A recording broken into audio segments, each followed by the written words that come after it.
হাতে থালা বাসন না ধুয়ে রাখলে কি বরকত কমে যাবে? ফজরের নামাজ পড়ে আমি ঘুমিয়ে পড়ি, এতে কি আমি গুনাহগার হব? নামাজের প্রথম বৈঠকে দুরূদ পাঠ করে ফেললে কি সাহু সিজদা দিতে হবে? আমার গোসল ফরজ হয়েছিল কিন্তু টের না পেয়ে আমি নামাজ পড়ে ফেলেছি, এরপর টের পেয়েছি, এখন কি করব? ফোনের রিংটোনে বাদ্যযন্ত্রের সাউন্ড রয়েছে, নামাজ চলাকালীন রিংটোন বেজে উঠলে কি গুনাহ হবে?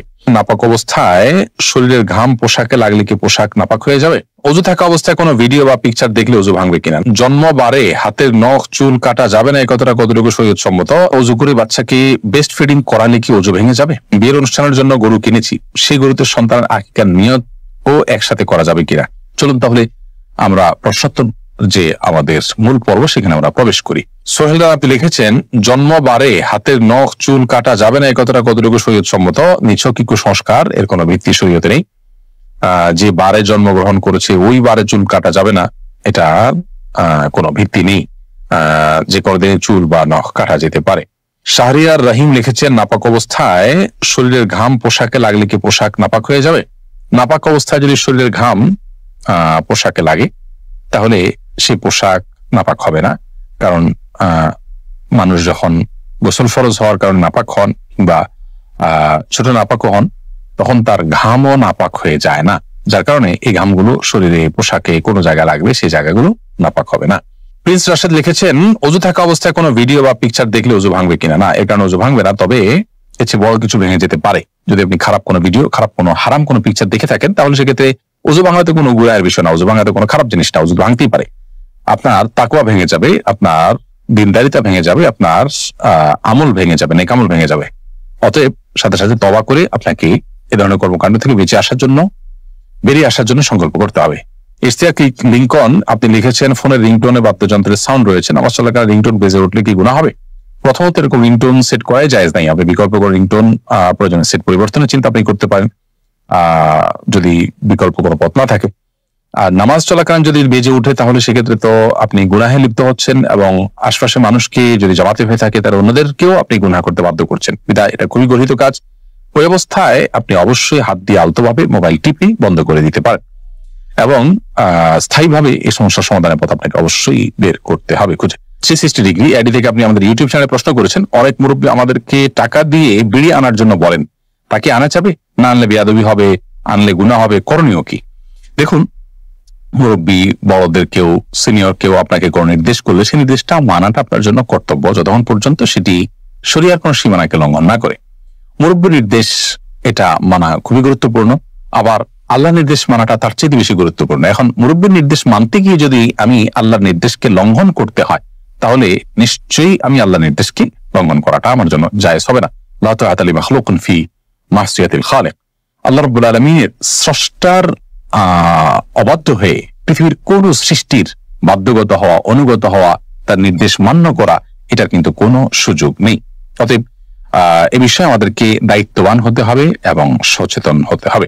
শামিমা মুমিন আপনি লিখেছেন, অজু করে বাচ্চাকে বেস্ট ফিডিং করালে কি অজু ভেঙে যাবে? অজু করে যদি আপনি বাচ্চাকে বেস্ট ফিডিং করান তাহলে তাতে অজু ভঙ্গ হবে না, কারণ অজু ভঙ্গের কারণগুলোর ভিতরে এটি একটি কারণ নয়।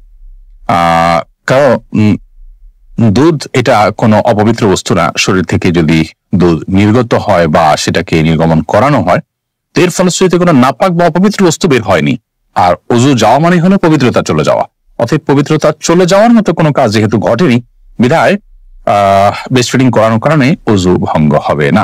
খায়রুল ইসলাম লিটন আপনি লিখেছেন, আমার গোসল ফরজ হয়েছিল কিন্তু টের না পেয়ে আমি নামাজ পড়ে ফেলেছি, এরপর টের পেয়েছি, এখন কি করব?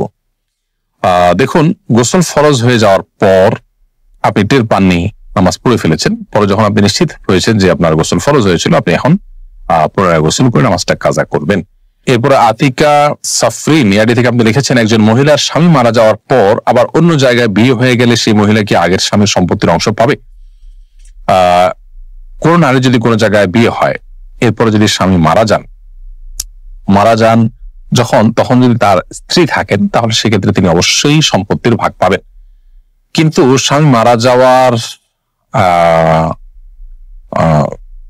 আগেই যদি তিনি বিবাহ বিচ্ছেদ হয়ে অন্যত্র বিয়ে করেন তাহলে সেক্ষেত্রে আর আগের স্বামীর সম্পত্তি থেকে কোনো ভাগ তিনি পাবেন না। তাহলে দেখতে হবে যে স্বামী মারা যাওয়ার সময় তিনি ওই স্বামীর স্ত্রী ছিলেন কিনা। যদি স্ত্রী থেকে থাকেন ওই অবস্থায় তাহলে স্বামী মারা গেলে অবশ্যই সে স্বামীর সম্পত্তিতে স্ত্রীর ভাগ থাকবে, তবে সেটি ভ্যারি করবে। যদি সন্তান থাকে তাহলে ভাগটা একরকম হবে, না সন্তান না থাকলে ভাগটা আরেক রকম হবে। সন্তান থাকলে কিছুটা কম পাবেন, আর সন্তান না থাকলে সেক্ষেত্রে কিছুটা বেশি পাবেন মৃত ব্যক্তির। মোতালেবী আপনি লিখেছেন, বিয়ের অনুষ্ঠানের জন্য গরু কিনেছি, সেই গরুতে সন্তানের আকিকার নিয়ত ও একসাথে করা যাবে কিনা? বিয়ের অনুষ্ঠানের জন্য গরু কিনেছেন, গরুর গোশত সংগ্রহ করবেন, পাশাপাশি সেখানে আকিকার নিয়ত করবেন, এটা অবশ্যই শুদ্ধ হবে না। আকিকা এবং আপনার গোশত খাওয়া এই দুইটাকে এক প্রশ্নের মধ্যে আপনি একত্র করাটা সঠিক হবে না। আব্দুল হালিম আপনি লিখেছেন, নামাজের প্রথম বৈঠকে দুরুদ পাঠ করে ফেললে কি সাউসেজদা দিতে হবে? নামাজের প্রথম বৈঠকে যদি আপনি দুরুদ পড়ে ফেলেন তাহলে সেক্ষেত্রে হানাফি মাযহাব অনুযায়ী আপনাকে সিজদা সাউ দিতে হবে। যদিও এক্ষেত্রে হাম্বলি মাযহাবের উলামায়ে কেরাম, সৌদি আরবের উলামায়ে কেরাম তারা ভিন্ন মত পোষণ করেন, তারা বলেন সিজদা সাউ দিতে হবে না। তো হানাফি থট অনুযায়ী বাংলাদেশ বিশ্ব হানাফি মাযহাব ফলো করেন, সেই হিসাবে সিজদা সাউ দিতে হবে। প্রথম বৈঠকে যদি আপনি ফরজ নামাজের প্রথম বৈঠকে অর্থাৎ দ্বিতীয় রাকাতে যদি আপনি আত্মীয়দের পাশাপাশি দুরূদ পড়ে ফেলেন আল্লাহুম্মা সাল্লি আলা মুহাম্মদ এটুকু বা এর বেশি অংশ যদি পড়ে ফেলেন তাহলে আপনার সিজদা সাউ দিতে হবে। আব্দুল্লাহ সোহাগ লিখেছেন, ফজরের নামাজ পড়ে আমি ঘুমিয়ে পড়ি, এতে কি আমি গুনাহগার হব? ফজরের সালাত আদায় করার পর যদি আপনি ঘুমিয়ে পড়েন তো এতে আপনার বড় কোনো গুনাহ হবে না, কারণ এতে কোনো হারাম কাজ আপনি করছেন না, কিন্তু একটা অনর্থক কাজ করছেন। গুনাহ শব্দ অর্থ ক্ষতি, সে অর্থে ক্ষতি তো হবেই, কিন্তু ক্ষতিটা ওরকম বড় ক্ষতি, মোটা দায়ের ক্ষতি, কোনো কবিরা গুনাহ নয়। যদি এমন হয় যে আপনি রাতে ডিউটি করেছেন, রাতে গভীর রাতে আপনাকে ঘুমাতে হয়েছে কোনো কারণে, বাধ্য হয়ে আপনি সকালে ঘুমিয়েছেন, তাহলে সেক্ষেত্রে ইনশাআল্লাহ কোনো প্রকার গুনাহই হবে না, কারণ এটা শরীয়ত নিষিদ্ধ কোনো কাজ আপনি করেছেন ব্যাপারটা সেরকম নয়। অনেক ফুকাহা একরাম এটাকে নিষেধ করেছেন, এটা স্বাস্থ্যের জন্য ক্ষতিকর। নবী সাল্লাল্লাহু আলাইহি ওয়াসাল্লাম এই টাইমে তাসবিহ তিলাওয়াত করতে পছন্দ করতেন। আল্লাহ কোরআনে কারীমে বিভিন্ন জায়গায় বলেছেন ওয়াসাব্বিহু বুকরাতাও ওয়া আসীলা, এই জাতীয় কথা আল্লাহ তাআলা বলেছেন। সেখান থেকে বোঝা যায় যে সকাল এবং সন্ধ্যার সময়গুলো ইবাদতের সময়, জিকির আজকারের সময়, তাসবিহ তিলাওয়াতের সময়, এই সময়টা ঘুমের সময় নয়, বিধায় এগুলো থেকে আমাদের বেঁচে থাকা দরকার। যে সিআইডি থেকে আপনি লিখেছেন, রাতে থালা বাসন না ধুয়ে রাখলে কি বরকত কমে যাবে? রাতে থালা বাসন না ধুলে বরকত কমে যায় এরকম কোনো কথা কোথাও বলা হয়নি। প্রচুর পরিমাণে কুসংস্কার আমাদের সমাজে আছে, এটি সেরকম একটি বিষয়। আপনি থালা বাসন রাতে ধোবেন নাকি দিনে ধোবেন এটা আপনার ব্যাপার। তবে এই ক্ষেত্রে শরিয়ার নির্দেশনা হলো যে থালা বাসন বিশেষ করে খাবার যদি থাকে সেগুলোকে ঢেকে রাখা, সেগুলোকে ঢেকে না রাখাটা এটা সুন্নাহর খেলাফ। আমরা যখন ঘুমিয়ে পড়ি অনেক সময় জিনরা বিচরণ করে এবং নানামুখী অসুবিধা তৈরি হয়। সবচেয়ে বড় কথা হলো যে আজকাল আমরা তেলাপোকা, তারপর টিকটিকি, নানা রকমের প্রাণী বিচরণের কথা আমরা জানি। এগুলো আমাদের অজান্তে বিচরণ করবে, সেগুলো আমাদের স্বাস্থ্যের জন্য ক্ষতির কারণ হতে পারে। এই জন্য সেগুলোকে ঢেকে রাখা অথবা উপর করে রাখা সেটা হলো গুরুত্বপূর্ণ বিষয়। আমি দোয়ার বিষয়টা এখন ধোবো, আমার থালা বাসনটা নাকি আমি কালকে সকালে ধোবো সেটা একান্তই আমার ব্যাপার। এক্ষেত্রে শরীয়ত আমার কোনো বাধ্যবাধকতা দেয়নি। তবে এটা ঠিক যে যত পরিচ্ছন্ন থাকা যায় ততই ভালো, যত সময়ের কাজ সময় করে ফেলা যায় ততই ভালো। কিন্তু এর মানে এই না যে থালা বাসন আমি রাতেরটা সকালে ধুলে আমার বাসায় বরকত থাকবে না, এমন কোনো কথা নেই। গরুর অন্ডকোষ খাওয়া কি জায়েজ? একজন নারীর সামনে অন্য নারীর পর্দার বিধান কি? নামাজে নাকি নিয়ত করা বিদআত, এটা সঠিক কিনা জানাবেন। নেল পালিশ দিলে শরীর পাক থাকে কিনা? 21 ফেব্রুয়ারিতে ফুল দেওয়ার বিধান কি? তাশাহুদ পড়ার সময় তাশাহুদ আঙ্গুল একবার নাকি বারবার নাড়ানো সুন্নাত? অন্য ধর্মের লোকেরা কি বেহেশতে যাবে? অনেক ইসলামী গানে বাদ্যযন্ত্র ব্যবহার করতে শুনেছি, এ সকল গান শোনা জায়েজ আছে কিনা? আর দেরি না করে চলুন আপনাদের প্রশ্নের উত্তর দেওয়ার শুরু করি আমরা। শুরুতে আমি প্রশ্ন দেখতে পাচ্ছি ভাই মতিউর রহমান জিদান, আপনি জানতে চেয়েছেন একজন নারীর সামনে অন্য নারীর পর্দার বিধান কি? কতটুকু খোলামেলা পোশাক করতে পারবে একজন মেয়ে অন্য নারীর সামনে? তার নাভি থেকে এই যে লজ্জাস্থান পর্যন্ত, হাঁটুর নিচ পর্যন্ত এইটুকু ছাড়া অন্য অঙ্গগুলো প্রয়োজন হলে প্রদর্শন করতে পারবে।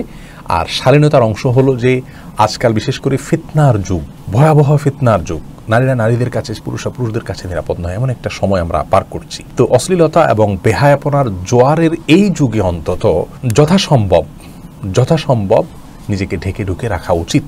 আমি শুধুমাত্র আইনের কথা বললাম যে এইটুকু বাই ল ঢাকতে হবে, আর বাকি অঙ্গগুলো প্রয়োজন হলে দেখাতে পারবে। কিন্তু যেহেতু আমরা একটা ফিতনার সময় পার করছি, ফিতনার আশঙ্কা হলে অনেক বৈধ জিনিসও নিষিদ্ধ হয়ে যায়, যার কারণে এই পরিস্থিতিতে আমরা বলবো যে একজন মেয়ে অন্য মেয়ের সাথে তার হাত, মুখ এগুলো দেখাতে পারবে, কোনো অসুবিধা নেই।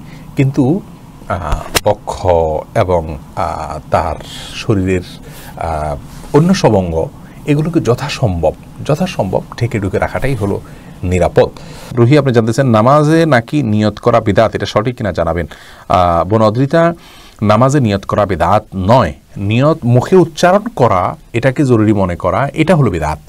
মনে রাখা উচিত যে নামাজের নিয়ত মানে হলো ইচ্ছা করা।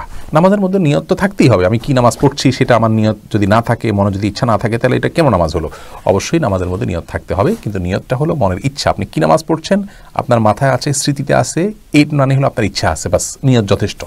এটুকু নিয়ত থাকা জরুরি। মুখে নিয়ত উচ্চারণ করা এটা কোরআন হাদিসে নির্দেশিত বিষয় না। নুরুল আজিম আপনি জানতে চেয়েছেন নেল পালিশ দিলে শরীর পাক থাকে কিনা। নেল পালিশ দিলে শরীর নাপাক হয় না, কিন্তু নেল পালিশ দিলে অজু হবে না, আপনার নামাজ হবে না। যার কারণে মেয়েরা মাসিক অবস্থায় নেল পালিশ দিতে পারেন, কিন্তু যখনই তার নামাজের অপশন চলে আসবে সাথে সাথে নেল পালিশ পরিষ্কার করে নিতে হবে, যাতে করে অজু করতে পারেন। কারণ নেল পালিশ দিলে আলাদা স্তর হয়ে যায়, আপনার অজু হবে না। কিন্তু এটা দিলে যে হাত নাপাক হয়ে যাবে, গুনাহ হবে, বিষয় কিন্তু সেরকম না। অনেক বাজে কথা আমাদের সমাজে প্রচলিত আছে যে নেল পালিশের এটা অমুক নাপাক, তমুক নাপাক, এরকম করে। এটা রং নিছক, এটা নাপাক হতে যাবে না। কেন এটা নাপাক না? তবে এটা ব্যবহার করলে অজু করা যাবে না, বিধায় অজুর আগে এটা চেঁচে ফেলতে হবে। সুমন আলী আপনি জানতে চেয়েছেন 21শে ফেব্রুয়ারিতে ফুল দেওয়ার বিধান কি। ভাই সুমন, 21শে ফেব্রুয়ারিতে ভাষার জন্য যারা আন্দোলন করেছেন তাদের উদ্দেশ্যে ফুল দেওয়াটা, এটাকে আমরা যৌক্তিক এবং ভালো কোনো কাজ মনে করি না, বরং এটি শিরকের সাথে সাদৃশ্যপূর্ণ একটি বিষয়। সরাসরি শিরক না হলেও শিরকের সাথে সাদৃশ্যপূর্ণ বিষয়। এখানে সরাসরি শিরক এই জন্য হবে না যে কেউ এখানে ফুল দিয়ে ইবাদত করছে না, বন্দিগি করছে না, কিন্তু যারা প্রতিমাকে পুজো করে বা ইবাদত বন্দিগি করার উদ্দেশ্যে ফুল বা কোনো খাবার দাবার ইত্যাদি প্রতিমা বা এরকম কারোর মাবুদের উদ্দেশ্যে যারা নিবেদন করে, তাদের সাথে সাদৃশ্যপূর্ণ। বিধায় আমরা তো বলবো যে যারা ভাষার জন্য আন্দোলন করেছেন, ভাষার অধিকার আমাদেরকে, মাতৃভাষায় কথা বলার অধিকার এনে দিয়েছেন, তাদের জন্য আমরা দোয়া করব, শুদ্ধ পদ্ধতিতে তাদেরকে অবদানকে আমরা স্মরণ করব। কিন্তু প্রকাশের যেই পদ্ধতি প্রচলিত আছে, এই পদ্ধতিটা পরিবর্তনযোগ্য। এতে অর্থের যে অপচয় হয়ে থাকে, সেই অপচয়টা আমরা মনে করি যে না হওয়া উচিত। এখানে কোটি কোটি টাকার ফুল দেয়া হয় বেদিতে, এতে কার লাভ হয়? ফুলের ঘ্রাণ তো জীবিত মানুষের জন্য, তারা তো ফুলের ঘ্রাণ পাচ্ছেন না। তাহলে জিনিসটা অযৌক্তিক। আর এই অযৌক্তিক পদ্ধতি পরিহার করে যৌক্তিক পদ্ধতিতে আসার জন্য আমরা আহ্বান করব। যারা দায়িত্বশীল আছেন তারা আরও সুন্দর, আরও যৌক্তিকভাবে তাদের প্রতি শ্রদ্ধা নিবেদন করতে পারেন, সেটাই আমাদের করা উচিত। শওকত হোসেন জানতেছেন নামাজের তাশাহুদ পড়ার সময় তাশাহুদ আঙ্গুল একবার নাকি বারবার নাড়ানো সুন্নাত। তাশাহুদ পড়ার সময় আঙ্গুল উঠানো এবং নামানো, এটা হলো সুন্নাত। বারবার নাড়ানোকে অনেক ওলামা ইকরাম সুন্নাহ মনে করেন, আমরা সেটাকে সঠিক মনে করি না। হাদিসে নাড়ানোর কথা বলা আছে, কিন্তু নাড়ানো মানে উঠানো এবং নামানো, এটাই নাড়ানো বলতে আমরা বুঝি। সারাক্ষণ নাড়াতে থাকে, হাদিসে আছে এটা নাড়ানোটা শয়তানের উপরে লোহার আঘাতের মতো।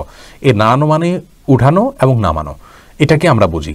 আর সারাক্ষণ নাড়াতে থাকা, এটা আমরা এখানে সঠিক মনে করি না। এই বুঝটাকে হাদিস থেকে যারা এটা বুঝেছেন, এটা সঠিক মনে করি না। এর কারণ হলো বেশিরভাগ হাদিসই ইউশিরু এসেছে, অর্থাৎ আপনার তাশাহুদের সময় আঙ্গুল দিয়ে ইশারা করতে হবে। তাছাড়া আঙ্গুলটা কেন উঠাতে হয়? আমরা মুখে সাক্ষ্য দিচ্ছি, আঙ্গুল উঠিয়ে সেই সাক্ষ্যটাকে, মুখের সাক্ষ্যটাকে হাতের সাথে আমরা মেলাচ্ছি, যার কারণে হাত উঠিয়ে সাক্ষ্য দেওয়া মূলত। তো না হতে থাকলে তার সাক্ষ্য দেওয়া হয় না আসলে বিষয়টা। তো একে তো হাদিসের ভাষ্যগুলো অ্যানালাইসিস করলে দেখা যায় যে ইশারা করতে বলা হয়েছে, আর না হতে থাকলে ইশারা হয় না। দ্বিতীয়ত এটা সাক্ষ্য দেওয়া, মুখের সাক্ষ্যের সাথে হাতের স্বাক্ষর মিলানোর জন্য উঠাইতে বলা হয়েছে, এটাই হলো উঠানোর কারণ। তো না হতে থাকলে সেটা হয় না। আর তৃতীয়ত নাড়ানোর ব্যাপারে যে হাদিস রয়েছে সেটাকে আমরা এভাবে ব্যাখ্যা করতে পারি যে উঠানো এবং নামানো, এটাই নাড়ানো। তাহলে সবগুলোকে সামনে রাখলে উঠানো এবং তাশাহুদ শেষ করে এটাকে নামানো, এটাকে আমরা অধিকতর শুদ্ধ মনে করছি। যদিও অনেক ওলামা ইকরামের মতে যতক্ষণ আপনি বসে থাকবেন, হালকা হালকা করে নাড়াতে থাকবেন, এই নাড়ানোটা শয়তানের জন্য আঘাতের মতো হাদিসে রয়েছে, সেটাকে তারা সেই ব্যাখ্যাটাকে নিয়েছেন। অতএব তাদেরটাকে আমি ভুল বলছি না, কিন্তু আমার কাছে যেটা সঠিক মনে হয়েছে আমি সেটাই শুধুমাত্র বলেছি। আজহারুল ইসলাম রতন আপনি জানতেছেন গরুর অন্ডকোষ খাওয়া কি জায়েজ আছে? জায়েজ আছে, কোনো অসুবিধা নেই। আপনার মনে চাইলে আপনি খেতে পারেন, রুচিতে না করে নাও খেতে পারেন, কিন্তু জায়েজ আছে, ইসলামের শরীয়তে নিষিদ্ধ নয়। ফারুক আহমেদ জানতেছেন অন্য ধর্মের লোকেরা কি বেহেশতে যাবে?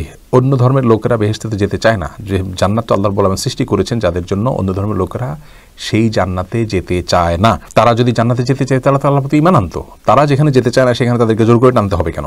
তাদের জন্য তো জান্নাত নয়।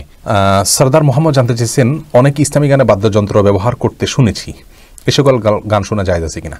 বাদ্যযন্ত্র যদি ব্যবহার করা হয় তাহলে সেক্ষেত্রে সেই গান আর ইসলামিক থাকে না। বাদ্যযন্ত্র ব্যবহার করলে গানের কথা যত ভালোই হোক না কেন, আল্লাহ রাসূলের কথা হলেও, আল্লাহর কথা রাসূলের কথা হলেও, ইসলামের কথা হলেও সেই গান শোনা জায়েজ নাই, কারণ বাদ্যযন্ত্রকে ইসলাম হারাম করা হয়েছে, ইসলামে হারাম করা হয়েছে। রাসূল আকরাম সাল্লাল্লাহু আলাইহি ওয়াসাল্লাম বলেছেন কিয়ামতের আগে, বুখারীতে হাদিসটি বর্ণিত হয়েছে, কয়েকটা জিনিসকে মানুষ হালাল মনে করবে অথচ সেগুলো হারাম, তার ভিতরে একটা হলো বাদ্যযন্ত্র। বিধায় বাদ্যযন্ত্রের ব্যবহার হলে সেই গান শোনা জায়েজ নাই। ইসলামী গান আর থাকে না যদি বাদ্যযন্ত্রের সংযোগ হয় কোনো গানের মধ্যে। আজকাল যে সমস্ত ইসলামী গান পাওয়া যায়, তথাকথিত ইসলামী গান, এই গানগুলোর পেছনেও, ব্যাকগ্রাউন্ডেও অত্যন্ত সূক্ষ্মভাবে মিউজিক মিশিয়ে দেওয়া আছে, মিউজিকের গুঁড়া দেওয়া আছে। শূকরের গোশত খাওয়া যেরকম হারাম, কোনো খাবারে শূকরের গোশতের ছিটা বা গুঁড়ো করে পাউডার ছিটিয়ে দেওয়া সেটাও হারাম। একইভাবে সরাসরি বাদ্যযন্ত্র যেমন হারাম, ইসলামী গানের মধ্যে বাদ্যযন্ত্রের সূক্ষ্ম ব্যবহার যে পাঠক বা শ্রোতা বুঝতে পারছেন না, দর্শক বুঝতে পারছেন না, এটাও হারাম। বিধায় এগুলো থেকে আমাদের বেঁচে থাকা উচিত। এরপর রোজিনা আক্তার আপনি জানতে চেয়েছেন, বাবার সৎ ভাই কি মাহরাম? বাবার সৎ ভাই মাহরাম হবেন কিনা, বাবা তো বাবাই, সৎ বাবাও আপনার বাবা হিসাবে বিবেচ্য হবেন, কিন্তু বাবার সৎ ভাই সম্ভবত মাহরাম হবেন না। আমি উত্তরটা দিচ্ছি না এই মুহূর্তে, কারণ আমি একটু ভাবতে হচ্ছে, এই ধরনের প্রশ্নগুলো উত্তর এড়িয়ে যাচ্ছি, আমি দিতে পারছি না। মোহাম্মদ ইমরান আহমেদ আপনি জানতে চেয়েছেন, মায়ের গর্ভে থাকা অবস্থায় বাচ্চা মারা গেলে ওই বাচ্চার নাম রাখা লাগে কি না? না, গর্ভাবস্থা থাকা অবস্থায় মারা গেলে বাচ্চার নাম রাখা জরুরি না। নুসরাত জাহান রিহিলা আপনি জানতে চেয়েছেন, যার ছেলে সন্তান নেই